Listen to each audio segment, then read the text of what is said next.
Cabinet की बैठक हुई और इस बैठक में 22 प्रस्तावों पर मुहर लगी है। तो जिस तरीके से हम बार बार बता रहे थे कि कई एजेंडों पर मुहर लग सकती है और अब कैबिनेट की बैठक खत्म हो गई और खबर यह है कि 22 प्रस्तावों पर मुहर लगी है। कौन कौन से वो प्रस्ताव है वो भी हम आपको अपडेट करेंगे, लेकिन फिलहाल जो जानकारी मिल रही है वो जी हाँ, पेंशनधारकों आपने बिल्कुल ही सही सुना। आपकी पेंशन ईपीएस की बढ़ोतरी से जुड़ी यहाँ पर बहुत बड़ी खबर आ चुकी है। न्यूनतम पेंशन पर केंद्र सरकार का बहुत ही बड़ा बयान जारी हो चुका है। तो अब आपको नई पेंशन कितनी मिलेगी? तो दीपावली से पहले पेंशनधारकों को केंद्र की मोदी सरकार ने दी एक बार फिर से बहुत ही बड़ी सौगात। तो दीपावली पर आपको मिनिमम पेंशन वो कितना मिलेगा? क्या दीपावली से पहले आपको पेंशन बढ़ोतरी मिलेगी या फिर दीपावली के बाद? तो पेंशनधारकों की पेंशन को लेकर आज की कैबिनेट की बैठक से क्या नया फैसला जारी हुआ है पेंशन को लेकर, और साथ ही ईपीएफओ से जुड़ी भी आपकी पेंशन ईपीएस पर यहाँ पर जानकारी मिली है ईपीएफओ से, वो भी जानेंगे। तो यहाँ पर सरकार ने यहाँ पर पेंशन के प्रस्ताव को लेकर क्या बड़ा बयान जारी किया है, जिसके अनुसार 7,500 प्लस डीए की पेंशन किनको और कब मिलेगी, ये भी आज के इस वीडियो में जानेंगे। सूत्रों के हवाले से ये बहुत बड़ी खबर आ चुकी है। जो ईपीएस के 78 लाख पेंशनभोगी उन सभी को यहाँ पर बहुत बड़ी सौगात मिलने जा रही है। तो यहाँ पर पेंशनभोगियों के लिए वीडियो बहुत ही महत्वपूर्ण, खबर भी महत्वपूर्ण होने वाली है।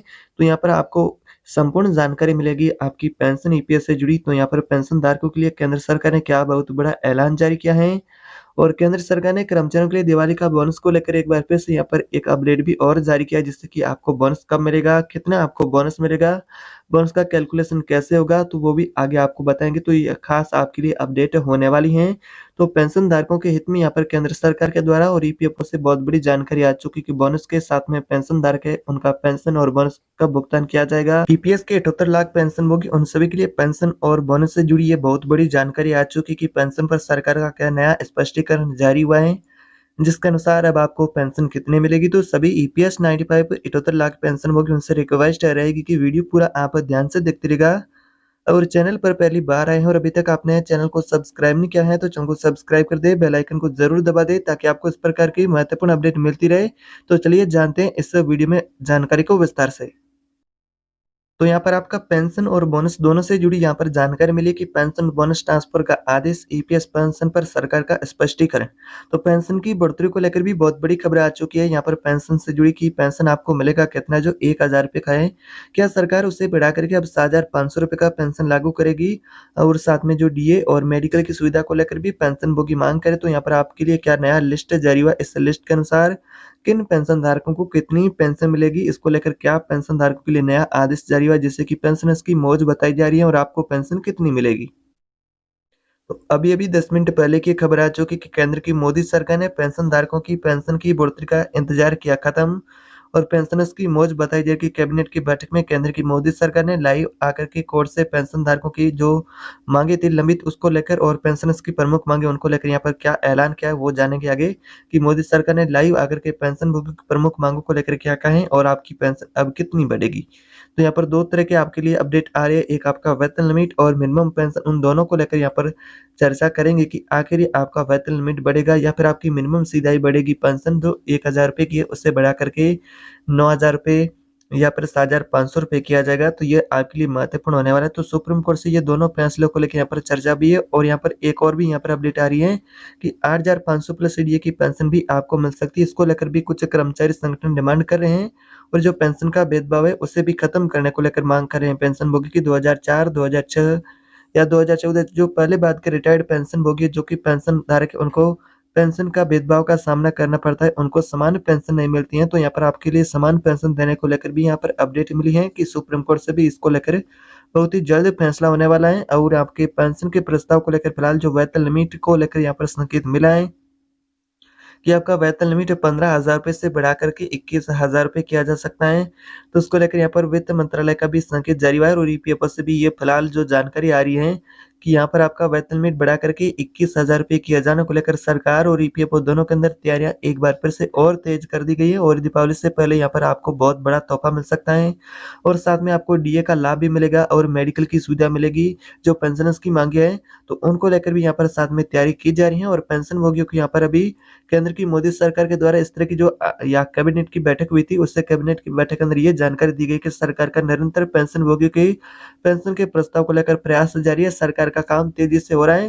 पेंशन भोगियों को यहाँ पर बहुत बड़ी कहे तो खुशखबरी दी जाने वाली है। तो राहत प्रदान करने को लेकर सरकार यहाँ पर तैयारी में है, और ये जो जानकारी आप आप सभी को बता दें कि मीडिया रिपोर्ट के अनुसार मिली है। आधिकारिक इसका अभी तक कोई कन्फर्म घोषणा नहीं हुई है कि पेंशन की बढ़ोतरी जो लिस्ट जारी हुई है, जैसा कि आपकी 3 चरणों के अंदर भी पेंशन बढ़ सकती है, जैसा कि ₹7,500, ₹5,000 और ₹9,000 की पेंशन। लेकिन इसको लेकर कोई आधिकारिक घोषणा सरकार ने नहीं जारी की है कि यहाँ पर आपको ये पेंशन की जो 3 चरणों की बढ़ोतरी मिलेगी वो कब मिलेगी और यहाँ पर मिलेगी या फिर नहीं, इसकी कोई कन्फर्म नहीं घोषणा हुई है। लेकिन यहाँ पर मीडिया रिपोर्ट के अनुसार ये भी जानकारी आ रही है।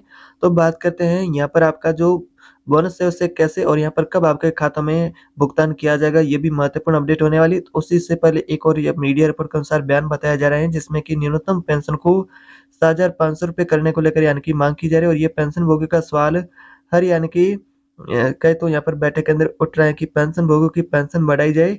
तो पेंशनभोगियों के लिए रामकृष्ण पिल्लई का कहना है कि जैसे कि श्रम मंत्रालय का बयान सामने आया था, उसमें यहाँ पर सरकार को नई नीति बनाने में समय लगेगा, ऐसा यहाँ पर कहा गया है कि जो पेंशन को लेकर जो प्रस्ताव को लेकर सरकार काम करी उसमें पेंशन धारकों के लिए नए पेंशन को लेकर कुछ समय और लगेगा। तो इसी बीच सरकार को न्यूनतम पेंशन प्राप्त करने के लिए पोर्टफोलियो के लिए कुछ अस्थायी राहत की घोषणा करनी चाहिए। तो स्पष्ट पर जवाब देते हुए रमेश गौतम ने कहा कि इसका कारण यही है कि उस पद तक महाराष्ट्र और झारखंड के चुनाव खत्म हो जाएंगे, तो ये सबसे अधिक स्वार्थी और वर्ग विरोधी पार्टी है। तो कर्मचारी पेंशन योजना के शेष मिश्रा ने भी कुछ नया कहा है कि यहाँ पर हमेशा निर्णय टालने की कोशिश करते हैं, तो कोई उम्मीद नहीं है कि केस को अनिश्चित काल तक भी गंभीर के अलावा कुछ भी नहीं मिलेगा। तो रामकृष्ण पिल्लई ने यह पोस्ट में लिखा है कि अगर मूल वेतन सीमा बढ़ा दी जाए, ₹15,000 की बढ़ा करके 21 या ₹25,000 का वेतन लिमिट लागू किया जाए, तो भी पेंशनभोगी उनको एक बेहतर पेंशन मिलेगी। तो भविष्य में पेंशनभोगी को लाभ होगा अगर वेतन लिमिट बढ़ती है तो भी। तो यहाँ पर पेंशन फंड से जुड़ी भी यहाँ पर जानकारी आई कि यहाँ पर बता दें कि गिरिजा विजय कुमार ने कहा कि सर ये एक सच्चाई है कि इससे हमारी पेंशन की समस्या पर कोई भी असर नहीं पड़ता। यदि कोई भी पार्टी सत्ता में है तो उन्हें आम आदमी की परवाह नहीं है। वे राजनीतिक संबद्धता से इतर अधिकांश कमाना और अपनी संपत्ति लाभ चाहते हैं। तो इसी ये सबसे बड़ी बात है कि अगर वो 5 साल पूरे कर ले तो उन्हें पेंशन और बाकी खर्चा जो सरकार कार्य से भी इससे अधिक उन्हें क्या करना चाहिए, जबकि लाखों लोग कम से कम एक बार के खाने के लिए परेशान है। तो यही हमारी राजनीतिक व्यवस्था है, उसको लेकर कहा है। पेंशनभोगी भी सरकार पर पेंशन को लेकर दबाव बढ़ा रहे हैं और सरकार भी यहाँ पर आश्वासन देती जा रही है कि सरकार यहाँ पर पेंशन को लेकर निरंतर प्रयासरत है और जल्द इसको लेकर ऐलान किया जा सकता है।